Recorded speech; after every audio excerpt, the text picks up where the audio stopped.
자, 여러분 안녕하세요. 오늘은 여러분 우리 텍스트 223쪽 대학과 학벌사입니다. 이 글도 이제 저번 시간에 우리가 읽었던 그 내용과 같은 사람이 있었습니다. 김상봉 씨, 김상봉 씨가 학벌사회라는 주제로 쓴 그 책에서 발췌한 부분입니다. 이 부분은 이제 아무래도 이 과거부터 지금 수십 년간 이러한 그 우리 사회에서 문제점으로 지금 지적되고 있지만은 그럼에도 불구하고 여기에 대해서 어떤 개혁이랄까 바꾸려는 어떤 그 의지, 지식인들이나 이 교수사에서도 그렇고 교육부도 그렇고 이게 대해서 어떤 대대적인 수술을 가하려는 그런 의지가 보이지 않습니다. 이건 우리나라만의 사실은 굉장히 부정적이면서 독특하지만 부정적인 시스템이라고 볼 수 있습니다. 그래서 이걸 고치지 않으면 우리 사회에서 여전히 위화감이나 이질감, 사회적 통합이 쉽지 않을 수 있기 때문에 이 문제에 대해서 하겠습니다. 먼저 대학과 학벌사의 학벌 이데올로기자 이데올로기라고 했습니다. 이거는 이제 어떤 사상적인 측면에서 쓰죠.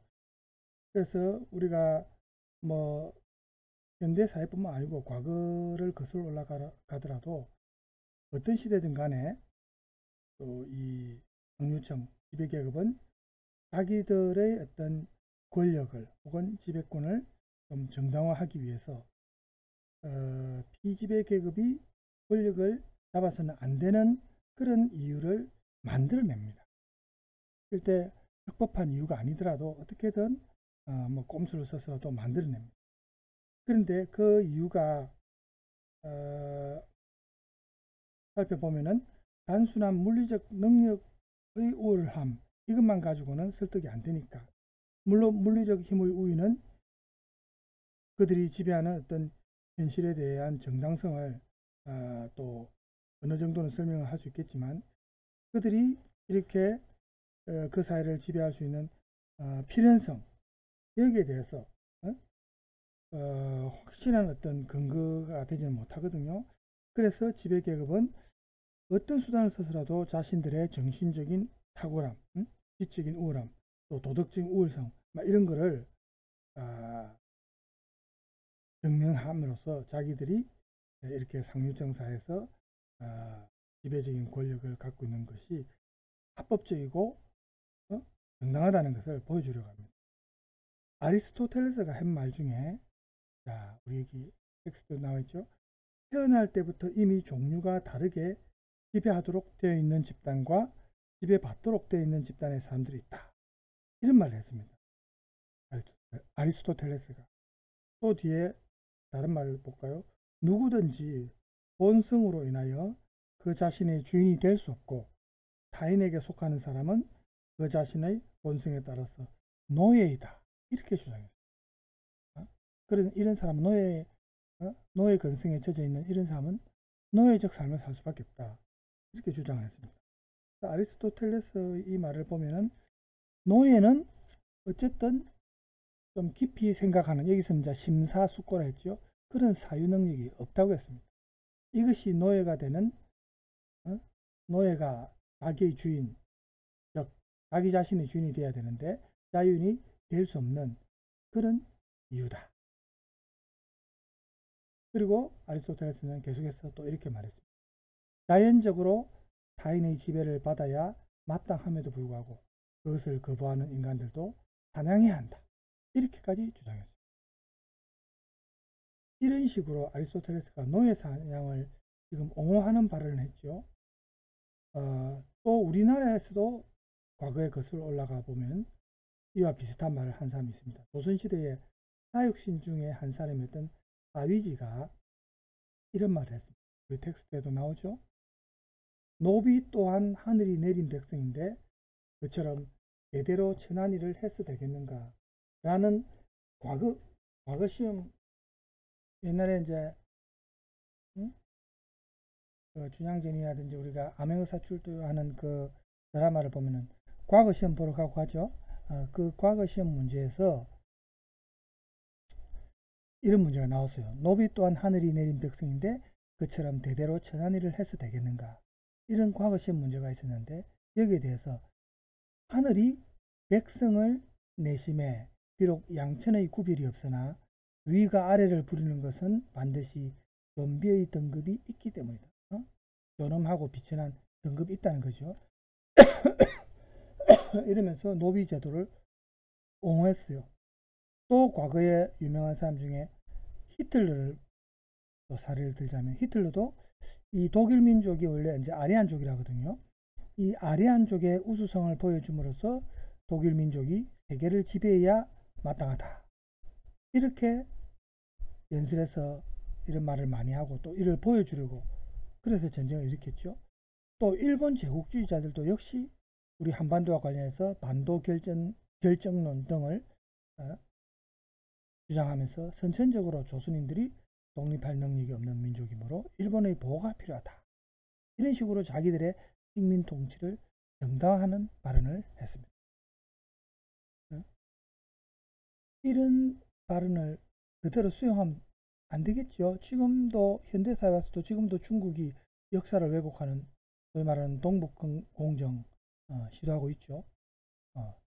이렇게 좀 힘이 있고 땅이 넓고 힘이 있다고 해가지고 역사까지 바꾸려고 하는 이런 행태가 아직도 있다는 겁니다. 이러한 점이 문제가 되는 것처럼 우리 오늘날의 학벌주의도 우리 사회 내의 학벌주의도 마찬가지입니다. 공부를 잘해서 좋은 학벌을 가진 사람들은 단순히 공부하는 그 한 가지 능력 거기에서 사실은 뛰어난 것 뿐인데 이거 외에도 다른 모든 분야에서 인정을 받는 그런 현상이 벌어진다는 겁니다. 인간성 자체도 훌륭한 사람이다. 이렇게 돼버립니다. 사실은 아니죠. 어떻게 보면 정반대인 경우가 많습니다. 명문대 출신은 상식이 통한다. 이런 말도 안 되는 편견이 있다는 겁니다. 그러면 이 말은 비명문대 출신은 상식이 없단 말입니까? 말도 안 되죠. 그래서 이런 어떤 선입견, 편견, 잘못된 스테레오타입, 우리 스테레오타입에 하면 굳어진 편견, 이런 걸 말합니다. 그래서 이른바 명문대 학벌이 우리 사회의 권력과 부를 독점하는 여기에서 또 그치지 않고 윤리적인 정신적 가치까지도 이 사람들이 마치 우울한 것처럼 독점하는 이런 현상이 오랫동안 이어져 왔습니다. 지금 보세요. 지금 이 정권에도 윤석열 대통령도 마찬가지고 학벌은 좋죠. 그렇지만 입에서 나오는 말마다 전부 진실된 말이 없죠. 대통령 되기 전에 이제 선거할 때도 그 공약이라는 게 별로 지켜지는 것도 없지만 지금 와서 보면 거짓말이 너무 많아요. 그래서 윤리적으로 볼 때 굉장히 문제가 되는 사람이죠. 이런 사람들이 지금 보면은 명문대를 나왔다 해가지고 그렇다고 해서 또 윤석열 씨가 상식이 풍부하느냐? 그것도 아니잖아요. 그렇죠? 제대로 아는 게 없는 것 같아요. 신문에 이렇게 보면은 한 번씩 어이없는 경우가 많습니다. 일반인도 다 알고 있는 상식이 없는 검찰 하면서 항상 사람을 구속해서 처벌할 때까지 예전에는 사실 군사 독재 때는 검찰들이 또 고문도 많이 했습니다. 일반인들 고문해서 이제 장애를 가지게 된다든지 반병신이 되고 그래서 남은 인생은 정말 인간답게 살지 못하는 그런 학우들도 많았거든요. 저희 586 세대 때 이제 학생운동 했던 친구들 중에 그래서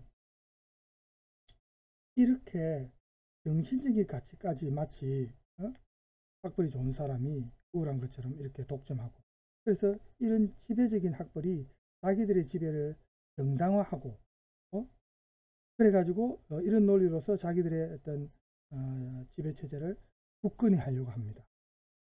그래서 이 사람들이 하는 말을 보면 공부 못하는 학생들이 사회에 나가 권력 같은 걸 잡으면 어떻게 되겠습니까? 다수의 선량한 사람들이 피해를 보겠죠. 뭐 이런 식으로 말합니다. 말이 안 되죠. 공부 못하는 사람이라서 무능할 뿐만 아니라 사악하기도 하냐? 그건 아니죠. 공부 머리가 있는 거 없는 거하고 어? 성격이 사악하고 선한 거는 아무 관계가 없습니다. 오히려 공부 잘하는 사람 중에 사악한 사람들 많죠. 나쁜 쪽으로 머리가 좋으면 그거는 오히려 그 사회에 굉장히 위험한 겁니다. 그렇죠? 그런 사례를 우리가 얼마나 많이 봅니까? 그래서 이런 식으로 말을 하면서 이 공부 못하는 사람들이 권력을 잡으면 안 된다. 응? 그래서 학벌주의자들은 이런 식으로 계속해서 대다수의 학벌 없는 사람들이 권력을 잡아서는 안 된다는 그런 이유를 만들어냅니다. 그래서 이런 점을 통해서 자기들만의 지배나 권력 독점을 마치 정당한 것처럼 그런 논리를 펴니다. 그리고 학창시절에 공부 못하고 사회에 나와서는 학벌 없는 사람들은 어릴 적부터 지배계급이 이렇게 막 조장하는 소위 말하는 학벌 신화에 사로잡혀서 자기 스스로를 비하하면서 이러한 학벌 지배에 동조하고 자기들 스스로 순응하게 만든다는 것. 이런 거는 언론이라든지 이런 데서 벌써 문제를 지적하고 여기에 대해서 비판적으로 글을 써야 되는데 언론도 여기에 대해서 묵인하고 거기에 따르는 게 문제죠. 그렇죠? 특히 보수 언론들이 가장 문제입니다. 이런 교육 시스템을 옹호하고 그죠? 네. 자, 그래서 우리가 계급, 신분, 학벌 이 부분을 또 지금까지 우리가 쭉 살펴본 내용을 우리가 고려할 때 두 가지 정도 결론이 나올 수 있습니다. 첫 번째는 우리 사회에서 학벌은 사회적 차별과 불평등을 나타내는 기제다. 그리고 여기에서 우리 사회적 불평등의 기제라는 것이 결국 사람들 사이의 차이를 차별로 완전히 굳혀버리는, 소위 말하는 고착화시키는 그런 구분하는 원리, 즉 차별과 불평등의 어떤 근거, 그걸 결정하는 근거를 의미합니다. 예를 들어서 여자와 남자가 다르다는 것은 그 자체로는 중립적인 차이인데, 그런데 사회가 그걸 차별의 기준으로 만드는 거예요. 남자가 우월한 존재로 간주되고 여자가 열등한 존재다. 이런 거는 이제 신체적으로는 조금 그럴 수 있겠죠. 권력이 강한 남자가 조금 신체적으로 우월할 수 있겠죠. 그렇지만 요즘 같은 현대사회 누가 과거처럼 농경사회도 아닌데 농경사회도 아닌데 힘으로 권력으로 뭐 이 사회가 돌아가는 그런 시스템은 아니지 않습니까? 그렇죠? 네. 그래서 이런 남자가 우월하니까 남자가 여자를 지배하는 것은 정당한 것처럼 그래서 이런 사회가 이 사람들 사이에 여러 가지 단순한 차이를 차별의 기준으로 만들어 버린다는 겁니다.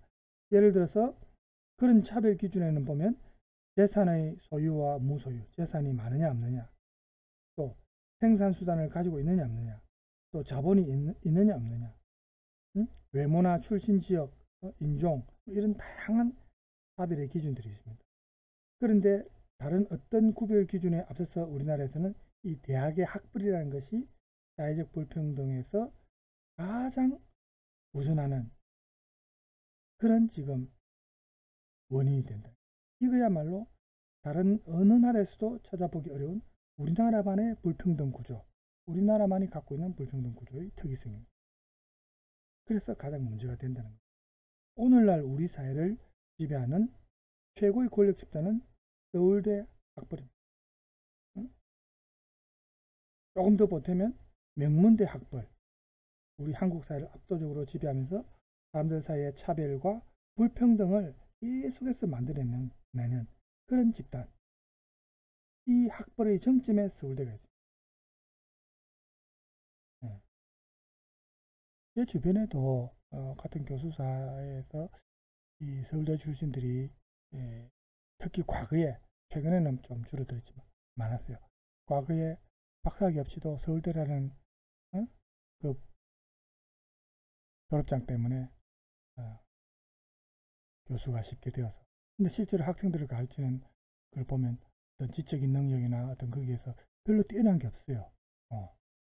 오히려 그런 서울대라는 그런 자기 자신에 대한 어떤 거만한 그런 것만 남아가지고 고집이 세고 그런 사람들, 다른 교수님들과 또 좀 조화와 화합을 이룰 수 있는, 물론 안 그런 사람도 있습니다. 그렇지만 보면 그런 사람 자꾸 우월의식에 사로잡혀서, 그리고 서울대 자기들 동문들, 거기에는 굉장히 참 서울대 출신이라 하더라도 예를 들어서 뭐 어떤 지방대나 다른 대학에서 교수 일을 하고 있다. 거기에 봉급을 받고 월급을 받고 생활하면은 그 학교에 애착심을 가지고 이제 자기 남은 인생이 그 학교에서 이제 거의 남은 인생을 살게 되면은 그 학교에 대해서 더 애착을 가지고 그 학교 학생들에 대해서 가르칠 때 더 신경을 쓰고, 수업에도 좀 더 학생들이 잘할 수 있도록 신경을 쓰고 이렇게 돼야 되는데, 대부분을 보면 안 그래요. 소위 말하는 스카이 출신들이 자기들 동문회나 같은 출신들 만나서 서로 어울리고 이런 거는 잘하지만 자기가 실제 몸담고 있는 직장에서 그 학교에서 학생들을 가르칠 때 마치 자기 모기처럼 열심히 하느냐? 열심히 하면 다행인데 그렇지 않은 경우가 많다는 겁니다. 그래서 사실은 그리 중요한 건 아닌데, 우리는 아직까지 이런 시스템이 계속해서 유지해 온 게 사회적인 어떤 통합에 있어서 굉장히 문제가 되는 부분입니다. 그래서 아까 뭐 말을 했지만 서울대에다가 조금 더 보태면 이제 연고대 이렇게 해가지고 여러 대학들이 학벌 서열을 이루면서 우리 한국 사회를 계층화하고 있습니다. 계층에 따라 나누고 있죠. 권력과 자본, 정신적 가치 이런 거를 서울대부터 학벌이 없는 계층까지 이렇게 차등해서 분배를 하는 겁니다. 그래서 이 학벌이 현대 한국 사회에서 계급이나 사회적 신분의 징표가 된 겁니다. 물론 이 학벌이라는 것이 엄밀하게 말하면 계급은 아닙니다. 신분도 아니고. 그렇지만 이 학벌이 사회적 불평등의 기제가 되기 때문에 그런 점에서 볼 때 우리는 이것을 사실은 계급으로 생각할 수 있죠. 그런데 이것은 한번 정해지면 다시 새로운 학벌을 얻지 않는 한은 계속해서 남은 평생을 따라다닙니다. 계급과는 좀 다른데, 그래서 계급은 한 사회 속에서 구조화된 어떤 집단을 가리키는 카테고리, 사회적 카테고리가 계급인데, 그리고 어떤 개인이 한 계급에 속하느냐 속하지 않느냐 하는 것은 계급의 입장에서 볼 때는 조금 우연적인 요소도 있거든요. 우리가 예를 들어서 자본가 계급에서 과거에 이제 대우의 김우중이라는 회장이 자연인이 김우중이라는 이 자연인이 자본가 계급에 속하느냐 속하지 않느냐 하는 것은 계급의 입장에서는 상관이 없습니다. 마찬가지로 개인의 입장에서도 이 김우중 씨가 어떤 계급에 속하느냐 속하지 않느냐 하는 것은 고정되어 있는 것이 아니고, 어떤 사람이 지금 대기업이 만약에 소유주면 그 사람이 자본가 계급에 속하죠. 그렇지만 만약 그 사람이 완전히 파산해서 생계를 유지하기 위해 공장에서 노동해야 되는 그런 신분이 되어버리면 그 사람은 그 순간부터 노동자 계급에 속하게 된다는 거예요. 이렇게 계급과 개인의 어떤 속하느냐 속하지 않느냐 하는 귀속관계는 결국은 우연적이고 또 유동적일 수 있습니다. 변화가 있다는 거죠. 그렇지만 학벌은 어때요? 아니죠. 학벌은 평생 따라다닙니다. 특정 학벌에 대한 거기에 속하느냐 안 속하느냐 그런 관계, 귀속관계는 한번 정해지면 다른 학벌을 얻기 전까지는 계속해서 영구적입니다. 학벌이 좋든 나쁘든 간에 그것이 이렇게 개인이 변하지 않는 그런 규정, 그런 규정이기 때문에 이것은 같은 사회적 차별의 기제라 하더라도 계급보다는 오히려 신분에 가깝죠. 이런 의미에서 학벌 차별은 계급적 차별보다 훨씬 더 부정적입니다. 훨씬 더 나쁘다고 보죠. 계급과 달리 학벌은 한 번 정해지면 변치 않습니다. 한 번 지배학벌에 속한 사람은 영원히 그 지배학벌에 속하고 한 번 낙오한 사람은 영원히 피지배 계급에 머물고 이렇게 학벌 경쟁에는 패자 부활전이 없습니다. 다시 올라갈 기회를 주지 않는다. 20살 전후에 한 번의 경쟁에서 뒤처지면 우리가 고3, 고1, 2, 3, 고3이면 한 18, 19, 20 요 사이죠. 그 나이대에 한 번 경쟁에서 뒤처지면 영원히 남은 인생 이런 마치 노예 같은 낙인이 찍히는 그런 사회가 되어버린 겁니다. 우리 사회가. 이런 학벌의 고정성 때문에 학벌 경쟁은 다른 나라에서는 정말 상상할 수 없을 정도로 무한 경쟁입니다. 이게 온갖 사회적 문제를 야기하고 대학 입시와 관련해서도 온갖 부정부패가 만연하게 하고 그죠? 그래서 우리 텍스트 이제 요 관련해서 마지막 문장을 봅시다. 이렇게 학벌이 근대적 계급이라기보다는 차라리 봉건적인 신분에 더 가까운 이런 어떤 개인의 고정된 지체 그게 머무는 거죠. 계속 그 상태로. 그렇지만 그렇다고 해서 학벌은 개인이 타고나는 것은 아니죠. 엄밀하게 말하면 신분이라 할 수 없어요. 왜냐하면 그건 이제 자기가 공부하면서 만들어지는 거예요. 그렇죠? 그래서 굳이 학벌을 신분이라 말한다면 우리는 그것을 후천적, 타고난 선천적인 신분 아니죠. 후천적입니다. 그렇지만 요즘 사실은 이게 후천적이라 하더라도 예를 들어서 우리가 금수저, 흑수저 얘기를 하던데 요즘에는 흑수저로 태어나면 예전처럼 혼자 독학으로 공부해서 좋은 대학 가고 이렇게 하는 게 너무 어려워요. 금수저로 태어나면 지능이 비슷한 한에 있어서는 고액과이든 뭐 학원이든 부모의 어떤 경제적인 지원 아래 훨씬 더 유리하게 공부할 수 있는 그런 시스템이다. 여기서 대물림이 이어진다는 거죠. 그래서 학벌이 이렇게 계급과 물론 똑같지는 않고 신분과도 똑같지는 않지요. 그렇지만 이 학벌 문제가 우리 사회에 고유한 우리 사회에만 있는 독특한 그 불평등의 어떤 기제라는 것은 틀림없죠. 이 학벌차별이라는 것이 어떤 시대, 어떤 사회에서도 이와 유사한 것을 찾아보기 어려운 것이 우리 한국 사회의 특별한 차별 기제다. 이게 이제 가장 큰 문제죠. 그래서 이런 학벌차별과 함께 학력차별도 같이 존재합니다. 사실은 학벌차별이 사실은 가장 큰 문제지만 학력차별 역시 이것도 문제가 됩니다. 그래서 우리가 학벌차별이 일반적인 학력차별과는 좀 다르다는 것을 이제 좀 짚어봐야 되겠는데 지금까지 우리가 쭉 본 내용을 고려할 때 한국 사회에서 차별과 불평등의 장치가 되는 게 이제 학벌인데 이 학벌이라는 것이 학력 문제와는 조금 다릅니다. 한국 사회에서 한 사람의 사회적 신분을 결정하는 것은 그 사람이 얼마나 많이 배웠느냐 하는 것이 아니고 그죠? 아무것도 배우지 못한 것보다는 물론 초등학교라도 나온 사람이 낫겠고 또 초등학교만 나온 사람보다는 중학교나 고등학교를 나온 사람이 또 고등학교를 졸업한 사람보다는 대학을 나온 사람이 물론 조금 더 유리하겠죠. 하지만 학력이 사회적 신분의 지표가 되는 것은 여기까지입니다. 그 다음부터는 아까 말했다시피 학벌입니다. 학력이 아니라 학벌이 문제입니다. 즉 지금부터는 어떤 개인이 대학에서 얼마나 제대로 공부했느냐 하는 것이 아니라 오로지 어느 대학을 졸업했느냐 여기에 이제 그 사람의 사회적 신분이 정해지는 그게 이제 학벌이죠.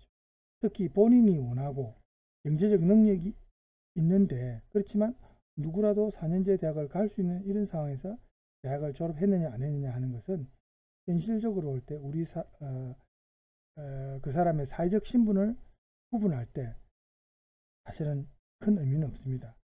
만약에 국민의 대다수가 대학 교육을 받은 경우라면 대학 졸업장이 그 사회에서 소수일 수밖에 없는 지배계급의 어떤 징표가 될 수는 없겠죠.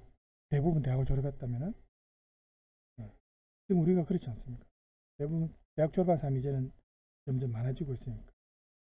그래서 만약 학력 차별이 문제라면은 이 학력이 소위 말하는 사회적 자본의 하나로서 사회적 차별과 불평등의 어떤 요인이 될 수 있는, 그렇게 되어야 학력 차별이 있을 수 있다는 거죠. 이거는 우리 한국 사회뿐만 아니라 어디나 볼 수 있는 그런 겁니다. 그래서 교육이 사회적 불평등을 자꾸 만들어내는 재생산하는 장치라는 것.